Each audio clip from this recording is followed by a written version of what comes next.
Hi friends, ఇప్పుడే కోపర్గావ్ నుంచి షిరిడీకి వచ్చామండి. అక్కడి నుంచి రావడానికి ఇక్కడికి ఈచ్ మెంబర్కి 100 రూపీస్ ఛార్జ్ చేశారండి. అది బై షేరింగ్. అదే బై ఆటో 4 మెంబర్స్కి అయితే 500 ఛార్జ్ చేశారండి. కొద్దిగా అవస్థే పడినాము. ఇప్పుడే ముఖ దర్శనం అయిపోయింది.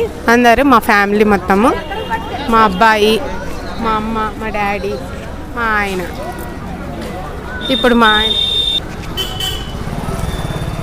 కోపర్గావ్కి వచ్చామండి. కోపర్గావ్కి వచ్చిన తర్వాత ఆటోలతో చాలా అవస్థపడ్డామండి. ఎందుకంటే వాళ్ళందరూ సిండికేట్ అయిపోయినారు.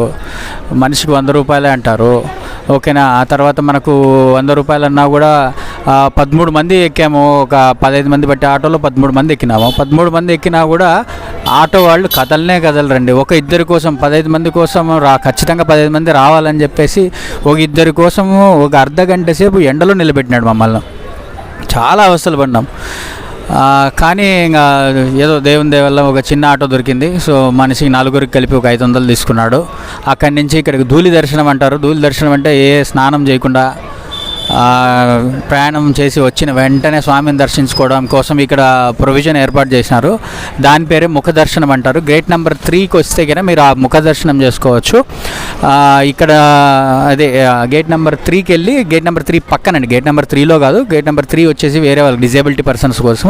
గేట్ నెంబర్ 3 పక్కనకి వెళ్తే కనుక మీకు ముఖ దర్శనం చేసుకోవడానికి వీలుంటుంది. బట్ కాకపోతే చాలా దూరం నుంచి చూడాల్సి వస్తుంది స్వామిని.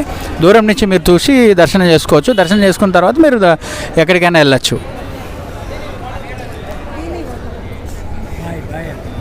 Bye friends.